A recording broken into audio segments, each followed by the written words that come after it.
c'est la restitution aujourd'hui de 2 années d'action culturelle. Donc, vous allez voir des lycéens, des seniors et des adultes. Le principe, je vous le fais très rapidement, c'est que des lycéens ont écrit des lettres à un de leurs ancêtres, à leurs aïeux, qui ont vécu un conflit historique. Voilà, donc ça peut être une génération plus haut, 2, 3, 4, on peut remonter jusqu'à Cro-Magnon. Mon frère, mes beaux-frères, mes cousins se sont engagés dans la guerre. J'étais fier d'eux, plusieurs en sont morts, mais moi, tu vois, j'ai essayé seulement d'aider ceux qui ont souffert de cette guerre. Je n'ai pas de grandes phrases qui constitueraient ma vie, seulement une toute petite phrase. Qu'as-tu fait de ton frère ? Puisque je savais, depuis mon enfance, que tout homme est un frère. La force de ce théâtre et de cette ville, c'est cette relation entre les écritures, entre l'art, entre le spectacle vivant et les gens, et notamment dans le processus de création. Les gens disent qu'ils n'ont pas peur, qu'ils continuent de vivre normalement, que ce serait leur donner raison. Mais c'est faux. Bien sûr qu'on a peur. Bien sûr que ça change notre façon de vivre. Ils avaient des planques à Saint-Denis, à Bobigny, dans le 93. Notre 93. Je continue ma vie, mais tout le monde se regarde. Tout le monde se dévisage dans le train, le bus, les supermarchés. Tout le monde se méfie de tout le monde. C'est fou. Moi, je n'ai pas peur des gens qui terrorisent notre pays. J'ai encore plus peur de ce qu'ils provoquent comme réaction de notre part. La honte de l'enfant. Ou alors la honte d'être un enfant de divorcé. Ah oui, c'est plutôt ça. Tu vois. Plutôt ça, c'est plus, c'est plus direct. Hein. Oui, tout à fait. La honte d'être un enfant de divorcé. Le seul à l'école.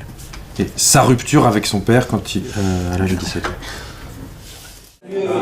Ici, on est au foyer Paul et Noémie Froment, foyer de logement personnes retraitées. Et il y a 3 groupes, lundi, mardi, mercredi, et tout se passe ici. Tous les ateliers d'écriture se passent ici. Les lycéens du micro-lycée 94 et du lycée Jean Massé viennent ici, ainsi que les résidents du foyer Delbos et du foyer Lucien Français. Voilà, donc toutes ces entités-là se retrouvent ici pour écrire ces lettres en binôme. Mais là, en fait, chaque binôme lycéen, senior qui ont écrit l'année dernière une lettre puis une réponse sur le sujet des conflits de leurs aïeux se sont rencontrés ce matin. Et puis là, ils écrivent ensemble une lettre à un descendant en commun qu'ils ont inventé, en fait. Voilà. C'est une vision de l'avenir qu'ils vont devoir mettre en commun. Et donc je ne sais pas du tout quelle va être la teneur de ce qu'ils vont lui écrire. On devait chacun écrire 5 mots sur ce que nous évoquait demain et les mettre en commun et voir un petit peu ce qu'on avait en commun. Voilà, du coup on met en évidence qu'on a un petit peu de mal parce qu'on n'a pas la même façon de penser, mais on s'en sort. Après bien des errances, il a fini par atterrir en France, comme ton grand-père. Il est doux, généreux, joyeux et fou. Un artiste, il est un criminel à ses yeux, une victime aux miens. Qui est victime? Qui est bourreau? La justice, oui, mais comment faire quand on est les deux? Quand on a découvert les lettres des jeunes et qu'il a fallu faire cet atelier d'écriture pour répondre,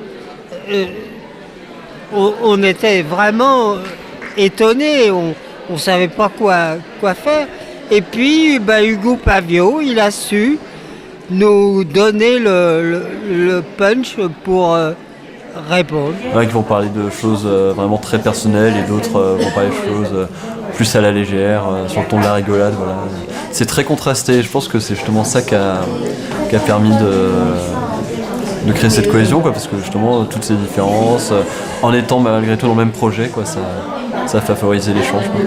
Et en même temps, être égoïste, c'est pas, qu'il faut pas être égoïste, mais quand même être individualiste. Mais tu penses qu'il faut être individualiste? C'est bien de s'intéresser aux autres, mais il faut également penser à soi-même. Ça m'a permis de m'ouvrir à l'autre en fait, et de me rappeler que il s'est passé des choses dont on n'a pas forcément conscience, ou qu'on a conscience mais qu'on ne réalise pas forcément, parce que depuis tout petit on dit ça s'est passé, et toi tu fais ok ça s'est passé, et en fait tu réalises ah oui mais ça s'est passé comme ça. Je voudrais savoir comment tu as pu rester forte pendant ces moments atroces de l'histoire. C'est bien vrai que je n'habite plus au Portugal, hein, ce pays qui m'a vu naître. Mais ça ne veut pas dire que son histoire ne m'intéresse plus. Parle-moi de ces années que tu connais bien. J'aimerais pouvoir vous dire tout ce que je ressens, mais c'est tellement difficile de se faire violence. J'aimerais pouvoir vous dire qu'évidemment je vous aime, mais les mots de bon cœur s'arrêtent à la prison de mes lèvres. Je pense qu'on peut avancer qu'en regardant le passé et qu'il n'y ait pas de coupure entre les générations et les jeunes. Ils ont besoin de la parole des vieux, les vieux de raconter. Et je ne sais pas pourquoi c'est si difficile et que grâce à un travail comme ça, peut-être ça va aider beaucoup de gens à plus se raconter. Parce qu'après tous, on se demande mais pourquoi j'ai pas demandé à mon père, à mon grand-père. 2 civils de la Gestapo et 2 militaires sont venus l'arrêter à 21h le 7 février 1942.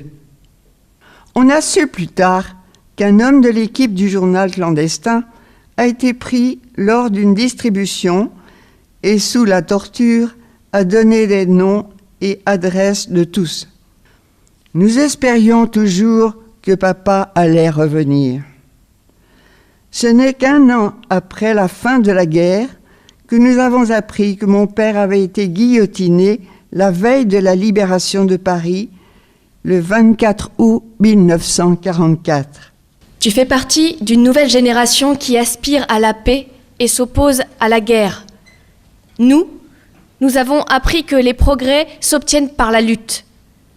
Si tu te fais entendre et te confrontes au monde qui t'entoure, alors c'est toi qui pourras changer les choses. Tu tiens ton destin entre tes mains, mais ne joue pas les apprentis sorciers.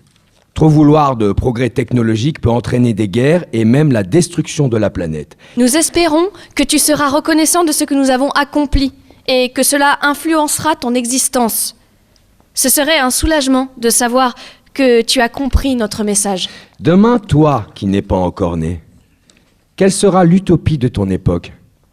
Une de nos craintes est la fin de l'humanité. Nous espérons que les mouvements du monde n'auront pas éteint toutes les lumières. Tes épées flamboyantes, ce sont les mots. Ce sont eux qui feront de toi l'homme courageux que tu rêves de devenir. Sois le conteur que tu es déjà, et que tes mots fassent étinceler les 1001 nuits de notre famille. Ce sera ta victoire et la mienne, ton ancêtre.